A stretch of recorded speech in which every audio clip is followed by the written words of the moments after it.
अस्सलामुअलैकुम, मेरा नाम है मोहम्मद हसन राजा और आप लोग देख रहे हैं व्यू स्टडी विद हसन।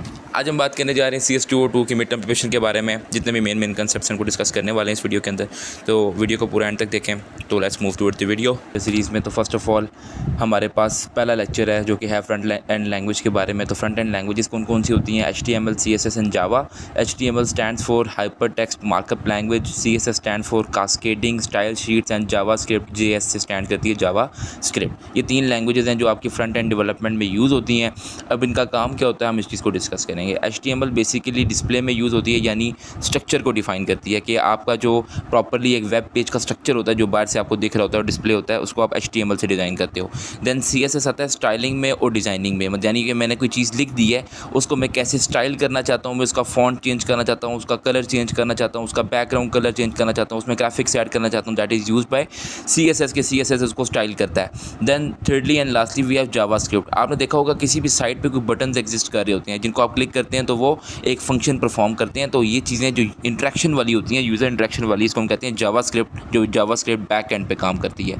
अब आप कहते हो first of all the front end developer stands between designer and back end developer. अब फ्रंट एंड डेवलपर कौन है? जो HTML को यूज़ करके फ्रंट एंड को डेवलप करता है, यानी डिस्प्ले डेवलप करता है।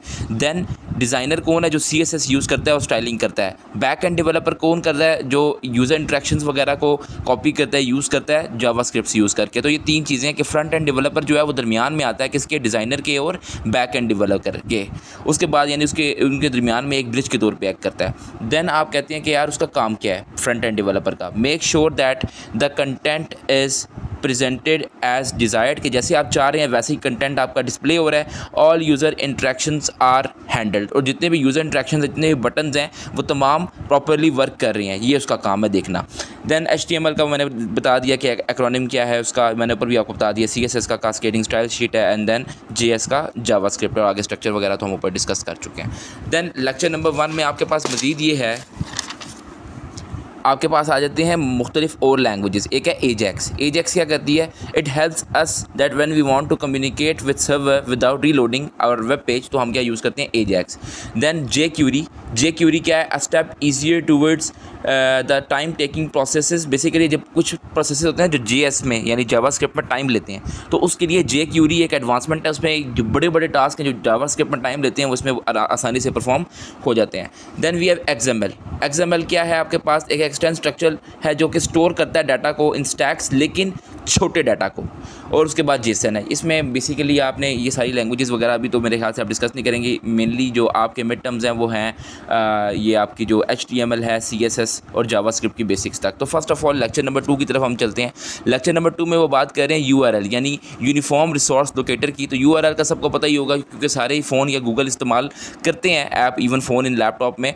तो URL का पता है आपको, जब आप कोई साइट सर्च करते हैं तो HTTP से शुरू होने वाली एक साइट का URL होता है www.that। तो आपने उसको डिस्कस करना है। First of all URL stands for uniform resource locator, और ये क्या ग्लोबल एड्रेस होता है वेब पेज पे किसी भी रिसोर्स का। उसके बाद फिर URI जो है वो उसी का पार्ट होता है, यानी यूनिवर्सल रिसोर्स आइडेंटिफायर। उसके बाद फिर जेनेरिक टर्म जो यूज़ होती है किसी भी रिसोर्स के लिए, हम उसको भी URL ही कहते हैं। आपको मेनली इसमें ये पता होना चाहिए कि URL को हम डिफाइन करने के लिए 2 प्रोटोकॉल्स को यूज़ करते हैं मेनली। एक HTTP यानी हाइपर टेक्स्ट ट्रांसफ़र प्रोटोकॉल, और एक होता है HTTPS hyper text transfer protocol secure. ये जो S वाला है ये बाद में आया था, ये थोड़ा सिक्योर था एज़ कम्पेयर टू HTTP। और ये किस वजह से सिक्योर था? ये यूज़ कर रहा था SSL। उसके बाद फिर आ जाता है हमारे पास पार्ट्स ऑफ URL क्या होते हैं। एक URL जो है आपके पास ये लिखा हुआ है सामने, तो URL का पार्ट है फर्स्ट क्या आप प्रोटोकॉल को डिफाइन करते हो। प्रोटोकॉल क्या है? HTTP। तो मैंने क्या लिखा? First part of your URL is protocol that identify the protocol identifier. Protocol लिखने के बाद आपने डबल स्लैश लगानी होती है, ये इसका कोई सिंटेक्स है। सेकेंडली आपके पास आता है डोमेन नेम। डोमेन नेम क्या होता है? जैसे मैं कहता हूँ www.google.com, ये डोमेन नेम है। डोमेन नेम के बाद थर्ड जो चीज़ है वो आपके पास ऑप्शनल होती है। आपको पता होगा कुछ में लिखी होती है कुछ में नहीं लिखी होती, कि उस साइट के अंदर जो www.google.com है उसमें आप कौन सी रिसोर्स सर्च करना चाह रहे हो और उसकी क्या .html लिखा, मतलब उसकी फाइल टाइप क्या है। ये सारी चीज़ें जो है ये ऑप्शनल है आपके पास, आपने लिखनी है नहीं लिखनी है आप पर है।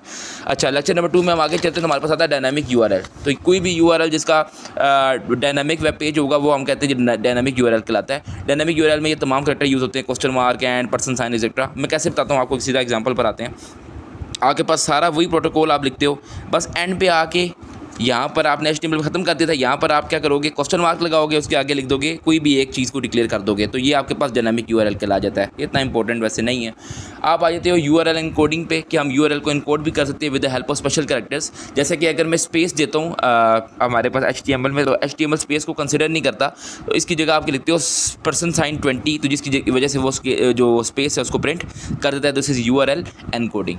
देन हमारे पास आ जाता है लेक्चर नंबर 3, जो कि बताता है कि HTTP बेसिक्स क्या है। देखो मैंने आपको पीछे पढ़ाया, HTTP क्या है, hyper text transfer protocol, and HTTPS क्या है, hyper text transfer protocol secure. तो हाइपर टेक्स्ट ट्रांसफर प्रोटोकॉल क्या है, बेसिकली एक रिक्वेस्ट रिस्पॉन्स है between a client and a server machine. मतलब आप गूगल पर जाते हैं, कुछ भी सर्च करते हैं, तो आपने क्या किया, रिक्वेस्ट किया, आप क्लाइंट हैं, और उसके बाद फिर सर्वर मशीन जो है वो जाती है उस रिक्वेस्ट का रिस्पॉन्स में आपको कोई चीज़ें वेब पेजेस और आपको रैंक कर देती है साइट्स वगैरह, तो दैट इज़ रिस्पॉन्स। तो ये क्या है, HTTP क्या करता है, एक रिक्वेस्ट रिस्पॉन्स प्रोटोकॉल है जो कि एक क्लाइंट और एक यूज़र यानी सर्वर के दरमियान काम करता है। HTTP is the foundation of data communication, के मतलब डाटा कम्युनिकेशन की जो फाउंडेशन है, जो बेस है, वो हमारे पास HTTP है। उसके बाद इसमें क्या क्या यूज़ होता है, स्ट्रक्चर टेक्स्ट होता है, लॉजिकल लिंक्स होते हैं, एक्सेक्ट, इनको आगे डिस्कस करेंगे हम। उसके बाद वो कहता है जी HTTP में हमारे पास 2 रिक्वेस्ट रिस्पॉन्स होते हैं, एक होता है गेट, एक होता है पोस्ट। गेट का मतलब होता है कि आप लोग क्या कर रहे हो, डाटा ले रहे हो, डाउनलोड कर रहे हो गूगल से, और पोस्ट का मतलब होता है कि आप अपलोड कर रहे हो। तो गेट में आपके पास डाटा लिमिट होती है और इसके साथ साथ डाटा को रिक्वेस्ट करना पड़ता है और कैश भी होता है डाटा, जबकि पोस्ट में आपके पास डाटा कैश नहीं होता, डाटा सबमिट होता है, कोई लिमिट नहीं होती। ये दोनों चीज़ें याद रखनी है, ऑब्जेक्टिव वगैरह में पूछा जा सकता है। देन HTTPS मैंने क्या बताया, hyper text transfer protocol over SSL, यानी सिक्योर होती है, secure version of HTTP, all communication between CS end encrypted and authenticated. मतलब कह रहे हैं जितने भी कंप्यूटर्स के दरमियान हमारे पास कम्युनिकेशन होती है वो एनक्रिप्ट होती है, 1 to 1 एंड ऑथेंटिकेटेड होती है। देन लेक्चर नंबर 4 की तरफ चलते हैं। What are web servers. Web server basically होते क्या हैं, user HTTP to serve the files that form web pages to users in response to their request by HTTP client. वो कहते हैं जी वेब सर्वर क्या करते हैं, जो वेब पे आप सर्च करते हो सर्च इंजन पे, तो वेब सर्वर जो है वो उस क्यूरी को देखता है, उसको मैच करता है, वो आपको रिस्पॉन्स करता है, यानी आपकी रिक्वेस्ट लेता है, रिक्वेस्ट रिस्पॉन्स के तौर पे एक्ट करता है। इसका मतलब वो HTTP ही यूज़ करता है या HTTPS। अब वो कहते हैं वो कैसे यूज़ करता है, कंप्यूटर को हमने यूज़ किया, सर्च किया मैंने, इंटरनेट से कनेक्ट हुआ वो, और इंटरनेट ने इसको वेब सर्वर से कनेक्ट कर दिया, उसे डाटा उठाया और मुझे पहुंचा दिया वापस। उसके बाद वो कहते हैं एप्लीकेशन सर्वर क्या होता है। Application server as the name suggest, कोई भी एप्लीकेशन बनाने के लिए आपके पास कोई भी कंपनी या सॉफ्टवेयर डेवलपमेंट फ्रेमवर्क आपको देता है कि आप किस तरह से एप्लीकेशन को बना सकते हैं on the server machines on computers. और तो एप्लीकेशन सर्वर बेसिकली आपको फ्रेमवर्क प्रोवाइड करता है जहाँ पे बैठ के आप क्या करते हो, बेसिकली आप बैठ के अपने जितने भी एप्लीकेशन प्रोग्राम्स हैं उनको ऑनलाइन सर्वर पे बना सकते हो, उनको यूज़ भी कर सकते हो। देन एप्लीकेशन सर्वर के बाद आपके पास उसकी एग्जांपल बता रहा है कि ब्राउज़र आपने सर्च किया, वो वेब सर्वर तक पहुँच जाता है इंटरनेट के जरिए। देन वेब सर्वर जो है वो आगे एप्लीकेशन सर्वर को रिक्वेस्ट करता है और इस तरह से आपके पास डाटा पहुँच जाता है। देन आप कहते हो जी वेब सर्विसेज क्या होती हैं। वेब सर्विसेज बेसिकली जितने भी वेब सर्वर्स को यूज़ करके हम सर्विसेज क्लाइंट्स और सर्वर के जरिए प्रोवाइड करते हैं, that are web services. Then application use, आपकी एप्लीकेशन यूज़ होती है वेब सर्विसेज, और वेब सर्वर्स और वेब एजेंट्स एक्सेट्रा जो हैं वो आपके पास इसमें आते होते हैं। तो इसमें कोई खास आपको इतना आइडिया नहीं होना चाहिए, बस इतना पता होना चाहिए कि वेब एजेंट वो पीपल हैं जो आपको ये रिक्वेस्ट और रिस्पॉन्स सर्वर की जो सर्विसेज हैं वो प्रोवाइड करते हैं। वेब सर्विसेज जो हैं वो बेसिकली वो तमाम सर्विसेज हैं जो इन वेब सर्वर्स या एप्लीकेशन सर्विस को यूज़ करके आप तक प्रोवाइड की जा सकती हैं। Now let's talk about HTML। तो HTML आप लोगों ने नाम सुना होगा, एज ए लैंग्वेज इस्तेमाल होती है for creating web pages over the internet. तो first of all what is HTML stand for क्या है, तो HTML stand for hyper text markup language. Hyper text markup language जो है वो वेब पेजेस को बनाने के लिए यूज़ होती है, जिसको आप वेब डिज़ाइनिंग में यूज़ करते हैं। देन आपके पास HTML में आपने डिस्कस करना है कि HTML टैग्स क्या होते हैं। HTML टैग्स जो हैं वो लैंग्वेज को राइट करने में यूज़ होते हैं, ठीक है। तो हम लोग, मैं प्रैक्टिकल वर्क की तरफ जाऊंगा क्योंकि HTML में आपको प्रैक्टिकली सारा कुछ पता होना ज़रूरी है। ये याद करना और लिखने वाली चीज़ें जो हैं, मैं आपको बेसिक से टैग्स बताऊंगा, बेसिक सी डेफिनेशन आपको मैंने बता दी है, ये आपने देखना है। फर्स्ट ऑफ ऑल हम नेक्स्ट टॉपिक की तरफ चलते हैं जिसमें आपको HTML के बारे में बता रहा है कि HTML में आपके पास कौन कौन से टैग्स यूज़ होते हैं। तो देखें, HTML स्टार्ट करते वक्त फर्स्ट ऑफ ऑल आप HTML राइट करते हैं, देन उसकी बॉडी में पहला हेड होता है, हेड के बाद हेड में आपके पास क्या है, टाइटल आता है, देन हेड क्लोज कर दिया आपने। क्लोज कैसे होता है, स्लैश के साथ। देन बॉडी आ गई, बॉडी में आपने क्या लिखना है, हेडिंग लिखनी है, आपने पैराग्राफ लिखना है, आप उसको मेंशन कर दोगे, देन आपने बॉडी को क्लोज कर देना है। मैं आपको ये प्रैक्टिकली दिखाता हूँ ताकि आपके जो कंसेप्ट्स हैं वो प्रॉपरली क्लियर हो जाएं, विच इज़ HTML, क्योंकि हम इसको HTML ही रखेंगे, .html फाइल को ही हमने रन करना है। तो .html रखने के बाद आप लोग फर्स्ट ऑफ ऑल राइट करेंगे HTML आपने राइट करना है, तो आपने इसको क्लोज भी करना है एंड में। ये चीज़ आपने, इस चीज़ का बहुत ज़्यादा ख्याल रखना है। फर्स्ट ऑफ ऑल हम प्रोग्राम राइट कर लेते हैं। HTML में आपके पास सबसे पहले आपका आता होता है हेड। क्या आता होता है? हेड। तो हेड आप राइट कर लेंगे। हेड के अंदर आपने राइट करना होता है टाइटल। तो आप राइट कर लेते हैं टाइटल। टाइटल में आप क्या राइट करना चाहते हैं? मैं राइट करना चाहता हूँ VU स्टडी विद हसन। अब मैंने टाइटल को क्लोज करना है, तो मैं कैसे क्लोज करूँगा? स्लैश और टाइटल। तो ये टाइटल क्या हो गया? क्लोज हो गया। देन टाइटल के बाद मैं क्या करता हूँ? हेड से मैं बाहर आ जाता हूँ। तो हेड को क्लोज करने के लिए मैंने वही करना है। क्या करना है? हेड, और शुरुआत में उसके मैंने स्लैश डाल देनी ताकि हेड भी क्या हो जाए? क्लोज हो जाए। अब हेड को क्लोज करने के बाद मेरे पास जो सेकंड पार्ट होता है, सेकंड स्ट्रक्चर में आती होती है चीज़ जो HTML में होती है, बॉडी। तो मैं राइट करता हूँ बॉडी।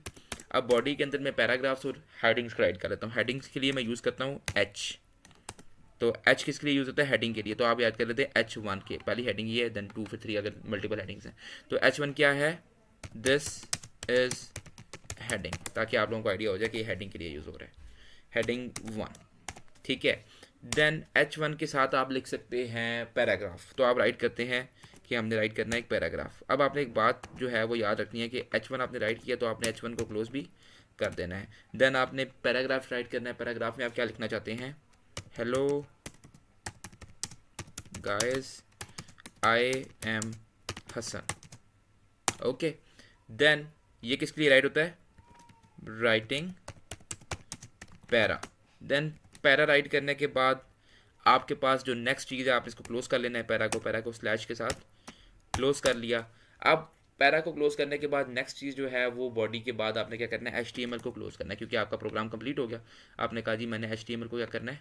क्लोज करना है। तो HTML को हम कर लेते हैं क्लोज, HTML, और इसको हमने कर लिया स्टार्टिंग में स्लैश से क्लोज। देन आपने क्या करना है? फर्स्ट ऑफ ऑल इसको सेव एज पे जाना है। सेव एज पे जाने के बाद आपने क्या करना है? इसको एज ए कुछ भी नाम रख के .html फाइल से आपने इसको सेव कर लेना है। देन सेव करने के बाद आप यहाँ पर आएंगे तो आपके पास एक डॉक्यूमेंट क्रिएट हो गया होगा। आपने इसको क्या कर लेना है? Open with Google. तो आपने देख लिया क्या हुआ। First of all this is heading 1, ये आपका क्या हो गया? टाइटल आ गया। देन आपके पास आपकी hello guys I am Hasan writing para, ठीक है। तो आपने फर्स्ट ऑफ ऑल देख लिया कि आपका टाइटल क्या आ गया? व्यू स्टडी विद हसन, जो मैंने राइट किया था। देन आपके पास फर्स्ट हेडिंग जो है वो क्या आ गई? दिस इज हेडिंग 1, एंड आपके पास जो है नीचे पैराग्राफ भी आ गया। अब इन केस आप जो चाह रहे हैं कि आपका जो पैराग्राफ में जो डाटा है वो बोल्ड आए, तो आप क्या करेंगे?